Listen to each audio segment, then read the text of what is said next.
Hello and welcome back to another episode of the White Sox March to October. And today we actually have a lot going on in a relatively short amount of time. First of all, we're loading right into a game here against the Milwaukee Brewers. We've got a 2-run lead to protect here in the top of the 8th, and Phil Maton has 0 pitches thrown, so I'm not even going to bother checking on the bullpen because I already know I can't take him out. But we come into this game with a record of 78-26. So really the only competition we have left is ourselves from last season to see if we can do better than last season's record of 121-41.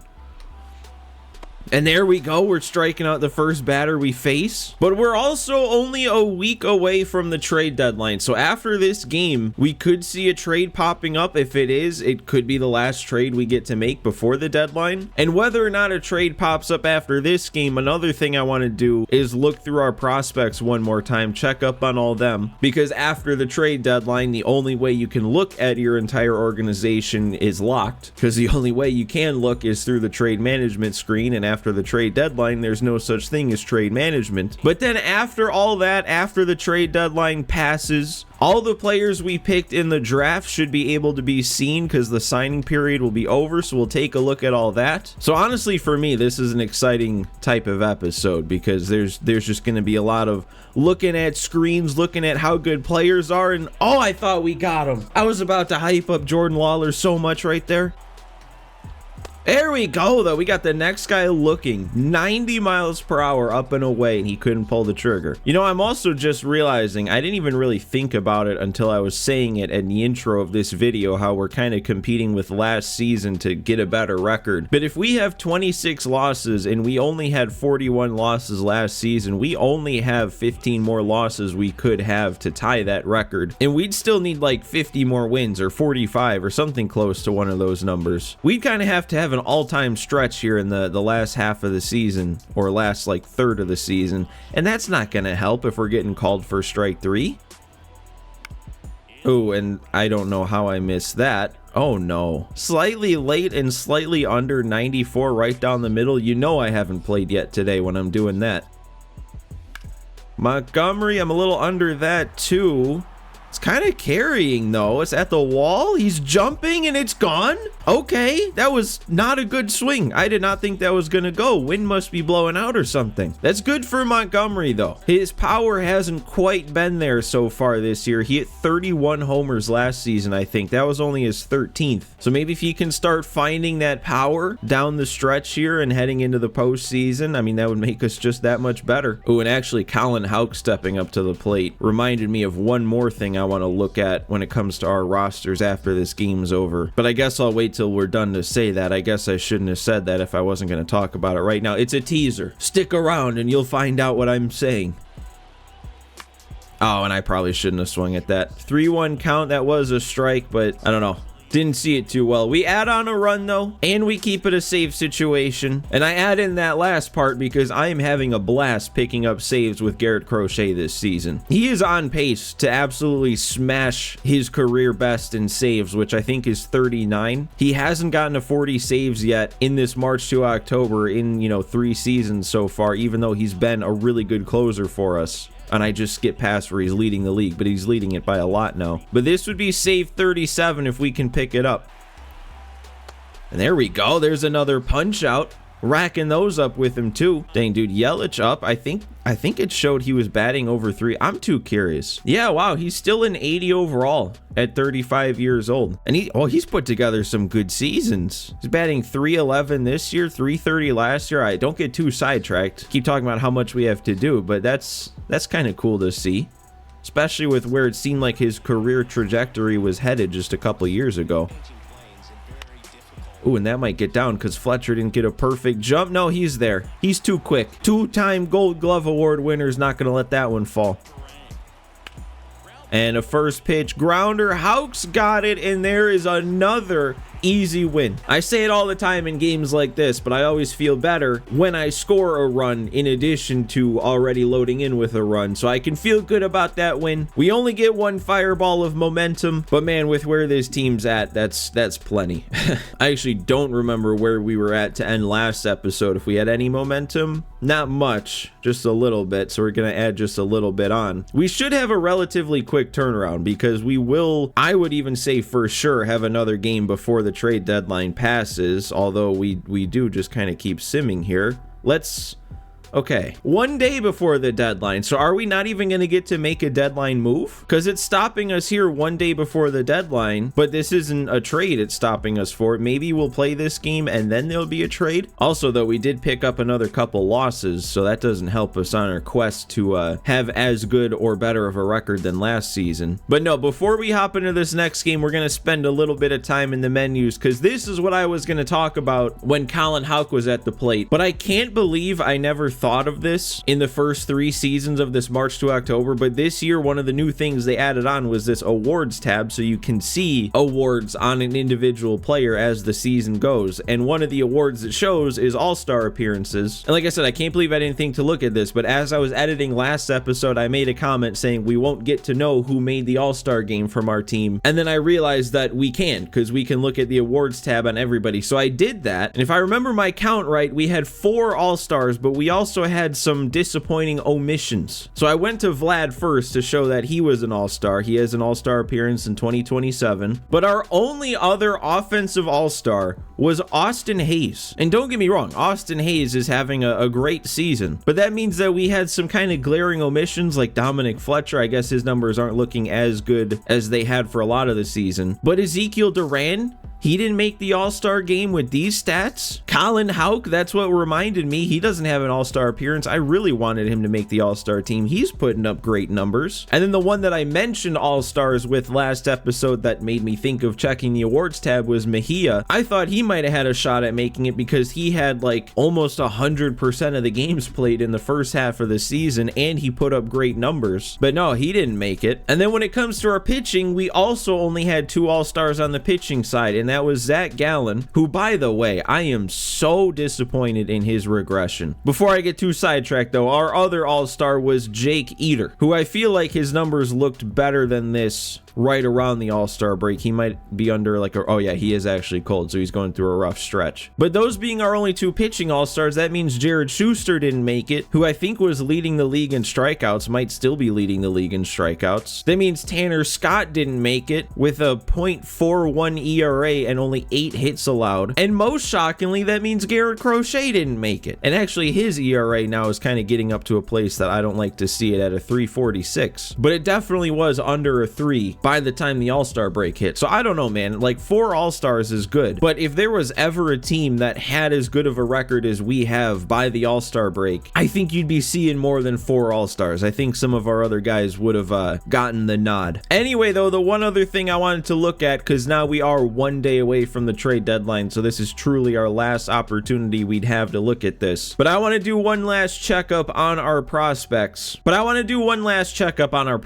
Ever since a few of you guys said you enjoyed this way back when I did it in like season 2, I want to make sure to include it because I like looking at it too. So Jeremy Bench now is up to that 78 overall. He's getting close, man. If he was on the 40 man, he'd be a prime candidate for a fast track or maybe even a call up at this point. His numbers though in AAA aren't looking like that impressive, but he only has made 10 starts in AAA. I don't think his potential was a high B. I think it was only like an 81 or 82. So, you know, even with where he's at right now looking good, he would probably need a fast track, getting him a slight potential increase for him to like really be good. But I don't know, man, if our pitchers are decreasing like they seem to be, like Jordan Montgomery's losing it, Brandon Woodruff's losing it, you never know, Jeremy Bench could sneak into that 5th spot. Chris Roca, kind of the same deal, but to a worse extent, because I think he's at his potential right now at a 74, so he needs a fast track to be able to turn into anything. And even then, with 30 pitching clutch, I don't know if he really would be. Maybe a decent trade candidate. Maybe I should have put him on my players to shop screen. You know, I probably still could. But Johnny Castro also up to a 74. I feel like this is quicker than I thought he'd get here. But he was our first pick in the 2nd draft. And I mean, with the way he's progressing, he looks like a really solid pick. absolutely lighting it up in Double-A. 2.44 ERA in 147 innings, and especially with a fast track, those hits and Ks per 9 are like the two prime attributes that would shoot up, so that would turn him into something really good. Obviously, like we've discovered, he has to be on the 40-man in order to get a fast track, and he's not on the 40-man. Joel Rosales is about to crack a 70, and that's nice because I remember he was a pick later on in whatever draft it was I took him. And speaking of later on picks, Jody Deal, he was like my 5th round pick or something in the first draft, started at a very low overall. He's worked his way up to a 67, although this year in particular I feel like his development's a little slower than it's been. Started at a 65, he's only gone up 2, but he's doing all right. He's putting up decent numbers in Double-A. Someone else that I'm kind of intrigued by as we move along is Waylon Merrifield. I didn't really draft him thinking he was going to turn into anything, but that high stamina, I feel like he's progressed really well recently. I don't remember exactly what his potential was. I should go back and check on the video from whatever draft it was that I picked him in to see what his potential was. But if he's like a high C and then throw in the potential at a fast track, he could start looking really good. And then that's pretty much it for any notable prospects, but we do have one more draft pick that I made, I think all the way back in the first draft. He's still got a long way to become anything. I still kind of doubt he will. We don't really have much when it comes to relief pitcher prospects, but I just always like to point out Joe Barlow because he's here.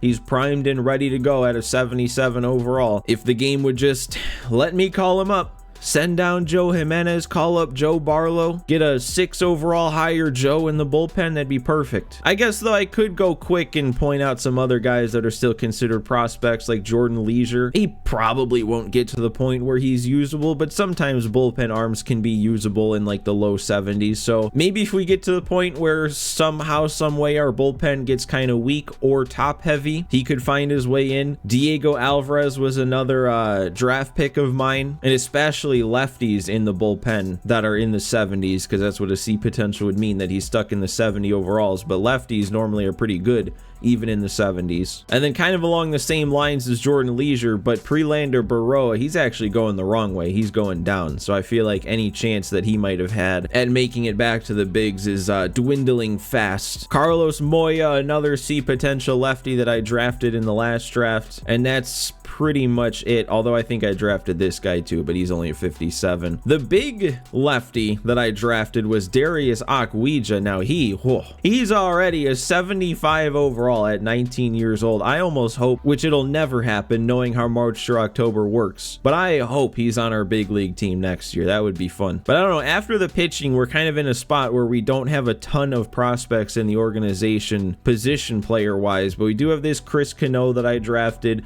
Even with how low of an overall he is, I know I've said this a few times, I still have decent hopes for what he could turn into. Like, he's already got playable hitting stats. Obviously the fielding doesn't look good, but if you had him hitting even at a big league level with that contact, vision, discipline, and clutch, I really feel like he could be a solid hitter. Not really a prospect, but DJ Gladney here, he kind of caught my eye in the offseason because I was like, oh, those hitting stats, those attributes are kind of looking decent if he were to be someone who got a fast track. But now all of a sudden his potential went down to a D, so any hope I had of him turning into anything is kind of gone. Jimmy Hernandez is really our only notable prospect at this point. Well, I guess I shouldn't say that, but I was gonna say our only notable prospect at this point when it comes to position players. But I don't know, I feel like his development's kind of slow too. He is going up +2 across the board, but I could have sworn he started this year at only a 63, so he's only gone up 1. I don't know, he's not hitting too well in Double-A though, so it's starting to worry me because I feel like last year even he didn't progress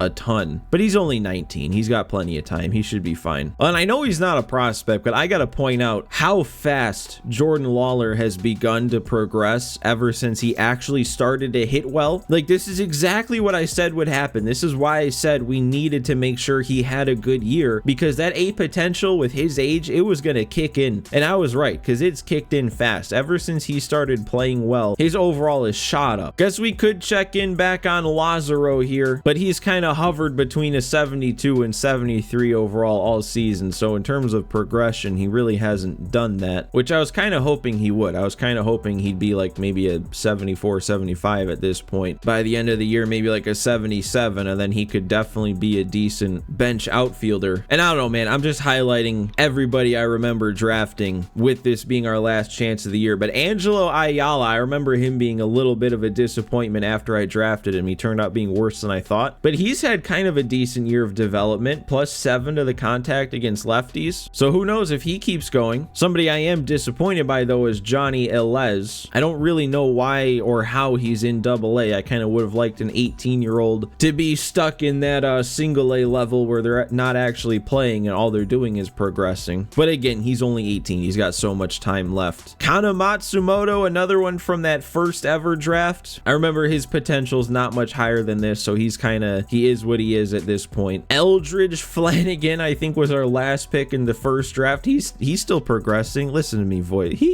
But who knows? I mean, 23 is a little old to be where he's at, but who knows? And then Michael McCormick is maybe the dude I'm most excited by, even though his overall is still so low, but 18, kind of like that catcher. I mean, the contact, discipline, clutch, that's all looking almost playable at this point. He needs to make a lot of progress to his fielding. And then even though they're not on our team, they're still on our targeting list, so I still gotta check in with him. Connie Kang, he's developing pretty nicely still, and he's playing well in AAA. It'd be very cool if he was still on our team. And then Edgar Caro, also in AAA, up to a 73. His hitting still is not getting that much better. He's still kind of stalling in that development. But yeah, two guys who have absolutely no business being on other teams, but who knows? Maybe if they were still on our team, we would have never gotten Shea Langoliers, and maybe getting Shea Langoliers is better for us. I don't know. What I do know though is we gotta hop into a 3-inning game here against the Twins. We have a 1-run lead to maintain, but this game is pretty much all just about getting through it so that we can, well, I guess make a trade if one pops up, but then for sure look at our draft picks. And man, Pablo Lopez is at 96 pitches. There's no way his energy's that high. Come on, game. Dude, I don't know. Every once in a while, this game just kind of looks good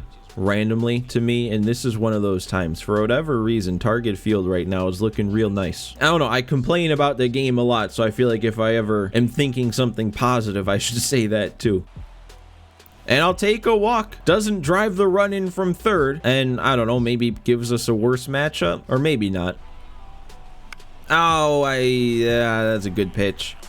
I was not ready to turn on the heat, and that was right on the corner. And we have Jake Eater at 93 pitches. Why is he gassed? Why does he have nothing left if Pablo Lopez was allowed to have half of his energy left? That doesn't make sense. Eater's the one throwing the shutout. Actually, though, a switch hitter and 2 lefties coming up, I should go to the lefty Tanner Scott, even though I really want to use Clay Holmes. Because I don't know what's going on with Clay Holmes. I don't remember the last time I showed him, but his ERA now is up to 6.5. And there we go. Tanner Scott can definitely pitch. There we go. Another punch out on that slider running away. And another one, man. Tanner Scott comes in, strikes out the side to preserve the lead. We still got 2 innings to go on the mound. So I would definitely love some insurance, especially if I do plan on using Clay Holmes next inning, which I kind of do. Oh, come on. That was such a good swing. I mean, that's just disappointing, but what can you do about it? Spencer Jones, we get to use him again. I feel like I've gotten a lot of chances to use him lately, and I can't do anything with him. He does seem like he's 1 hit away from finally getting his average over that Mendoza line of 200, or it probably already was because he's 0 for 3 today. So we gotta get him back over 200 in this at bat. Come on, Spencer. Launch one. Launch one, Spencer! What a swing! That's fun. I've been waiting for that type of swing. Big lefty, like 6'7". That's all you want to do with him is just annihilate home runs. And I finally got to do it. And that's the insurance that I felt like we needed too. Ooh, and Duran, he doesn't want this inning to be over. That's going to get down. Should be 2. Ooh, I think I might have been early. I may have been early on 98 right there, but at least Spencer Jones came through. We got a run. And I don't know. I mean, 8th inning in a save situation with a lead. This is the exact type of situation Phil Maton has been really good at this year as the setup guy, but I want to see Clay Holmes, and I want to get the chance to try and lower that ERA a little bit. Maybe one good outing, if I could have a good outing with him, could maybe, you know, reset things. Get him back down the right path. Look at him go. Look at him get off the mound and make that play. Oh, look at that. Now a 3-pitch strikeout for Holmes. So a broken bat, a 3-pitch strikeout. Let's finish this inning strong, man. And we got him on another slurve. So he's still good for me. It's just for whatever reason, he can't pitch when the games are simmed. Oh, that's got to go. I'm a little under that, but that's still got to go. Yeah, that's gone. Shea Langoliers and his 86 power. That went upper deck. Why did I get fooled there? Why did I think that ever didn't have a chance of leaving?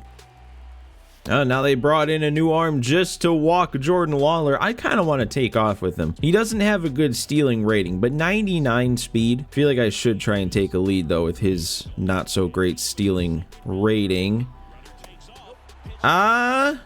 We're in. Okay. I mean, yeah, not a great jump, but 99 speed can definitely make up for it. And then Fletcher. Nah, it's not going to get down. Hayes. No, that one's not getting.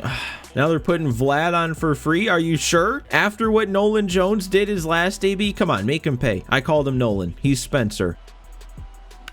Oh, and he's just going to hit one on the ground. A third straight good timing swing. That's not going to do anything to try and drive in that run. That's okay. We still added on with Shea. We've got a 3-0 lead. Another save situation with a 3-run lead. I mean, one of my favorite spots to get a save in. You can stat pad without having to worry too much about giving up the lead.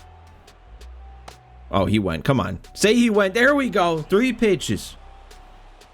Oh, 3 pitches again. Crochet might be onto something here. There's strike 1 on the foul ball.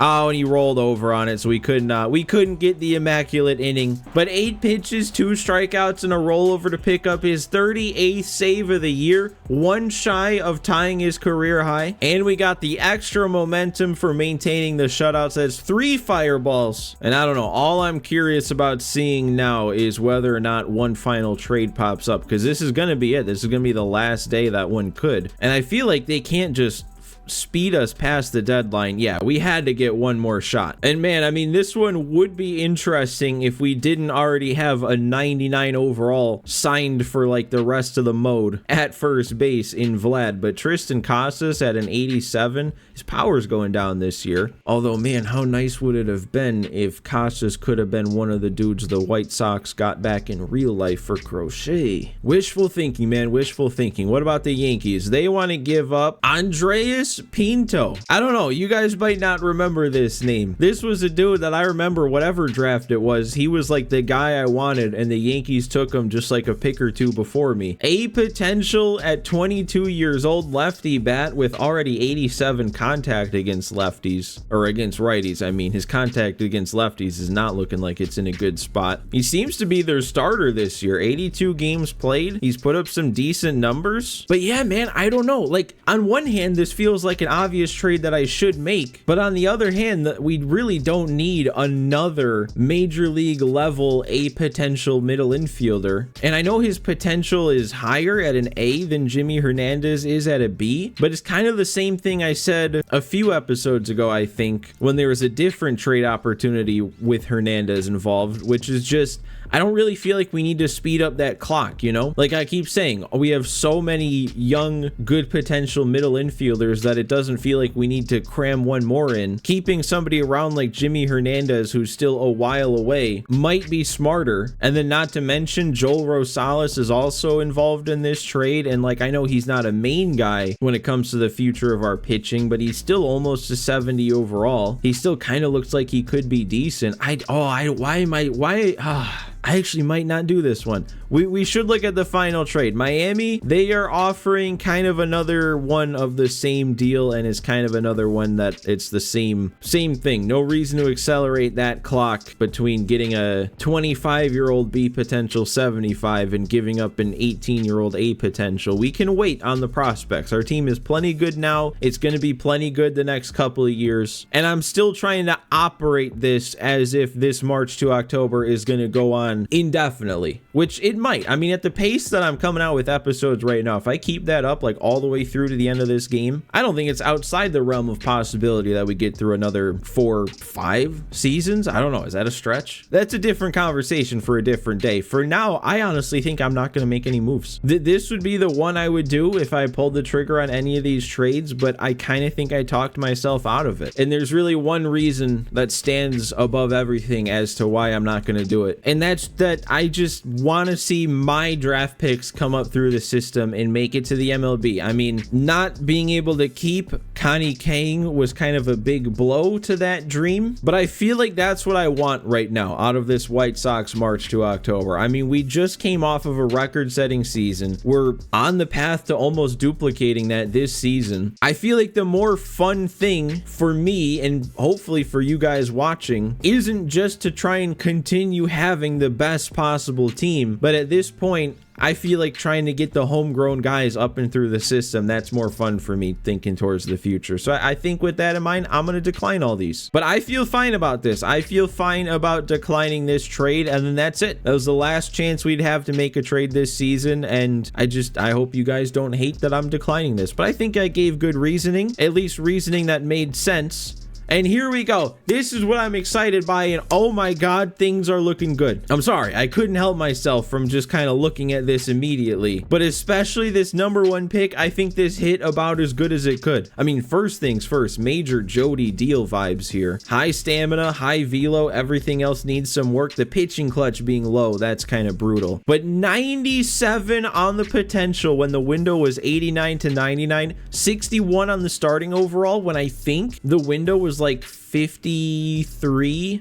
to like 62 or something around there. So he hit on the upper end of both of those, which is exactly what I needed to happen. That's an exciting pick. Kevin Montalvo, our second pick. Okay. I mean, he's got good contact and speed to start out. Solid overall at 65, only 18. It is a C potential, but 79 is at the very high end of C. So if that goes up at all, he becomes a B potential, and even at a 79, he'd probably be pretty solid. I mean, honestly, he already kind of profiles as a future Dominic Fletcher. This is almost identical to what Fletcher kind of looked like, except he doesn't quite have the good fielding, but he has a little bit better speed. Now our next pick, Jay Grimsley, we knew his potential was going to be good. I mean, I like seeing it at a 90, so it's officially an A, but it's all going to come down to that starting overall with him already being 23 years old. So what do we got here? 62? I think that's as high as it could have been, or maybe not. I don't know. I'm trying to remember these things because it doesn't show it anymore. I think it might have actually been 59 to 64 was the range, but 62 is fine. I mean, yeah, being 23, that's definitely on the older end, but still A potential. So he's got it in him to make it there. That to me is about as good as that pick could have ended up. Now this next guy, you can't apply that to. I knew it was a risk taking him. If you remember to the draft, he was somebody I didn't know anything about. It's just his potential ratings looked good, and I wanted to take a risk instead of taking just a second catcher. The potential's only a 67.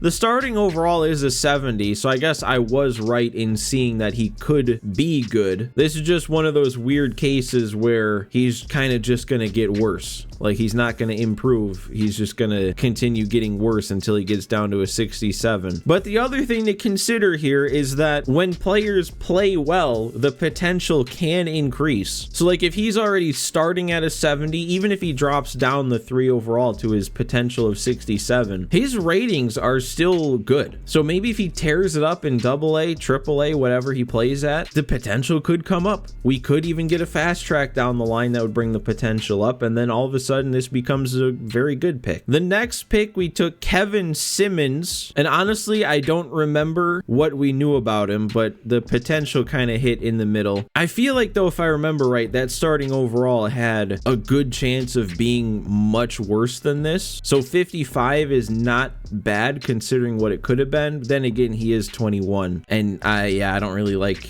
anything really. His fielding's low for a shortstop. His hitting doesn't look like anything is close to being good. So yeah, that one's not too exciting. Alex Mata though, a potential of 87. Oh, he's only going to start at 45. Maybe this is who I was thinking of. Maybe this is who I was thinking of, who's overall could start really low. And 45, that's that's really low. And then our last pick was another shortstop, Dean Rankin, only a potential of 70, 57 starting overall. Good fielding and speed though, right off the bat. So there's that. But yeah, overall, I'm not too upset by this draft. I definitely said at the end of the draft, I said we're gonna have to see this screen to know how I really feel about it. And I feel good about Jay Grimsley. I feel good about Aaron Derma. I actually feel pretty decent about Kevin Montalvo, given his age, starting overall, and what does look good. And then like I said about Morgan Gallegos, obviously the potential's not really exciting now, but if he plays well and that changes, then all of a sudden that's a good pick. So I think overall the feeling is positive. Now I always do like to look at the rest of the division, I guess not necessarily in depth, but at least somewhat in depth, just to see what our immediate competition's looking like. And immediately we see Cleveland didn't even sign their pick. They did take one dude that ended up with a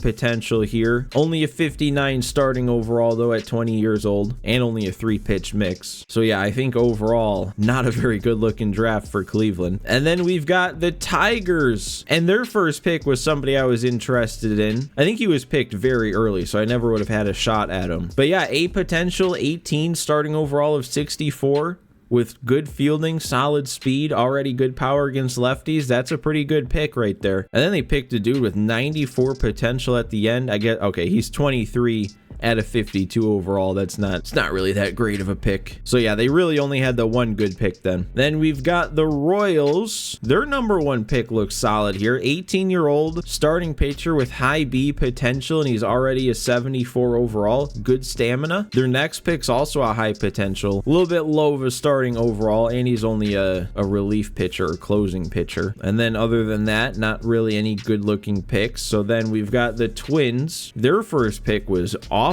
Their second pick might be decent with a 60 or an 82 potential, 67 starting overall, but then the rest of their picks, yeah, they don't look good. So we definitely had the best draft of our division. And then from here, I do like to go through the rest of the teams myself. I'm not going to make you sit through all that, but if I see anybody interesting, or if I see anybody that I remember thinking I wanted to take and then didn't or wasn't able to because they were picked too soon, I'll go ahead and point them out. So let's see. Oh, actually, well, right away here, we see a 99 potential, 67 starting overall. The Angels got a good one. I think this was like the 4th pick of the draft or something. So it looks like the Angels got their catcher of the future. Man, another top pick unsigned. That, I feel like this is the most I've ever seen the first pick from teams not get signed. Wow, and actually another interesting from the same team. An 81 overall starting overall on a left-handed relief pitcher. Oh, and I do also remember this was somebody I was curious about, but he, I mean, he's at 71 and he's got a 72 potential. Solid looking player though, if he could get better. This was the number 1 overall pick in the draft. And I do remember when he got taken, he was like consensus like 17th pick or something. Definitely like a solid looking pick, but first overall, I don't know. 69 overall to start with an 86 potential. I mean, he'll definitely be good. I mean, he's a good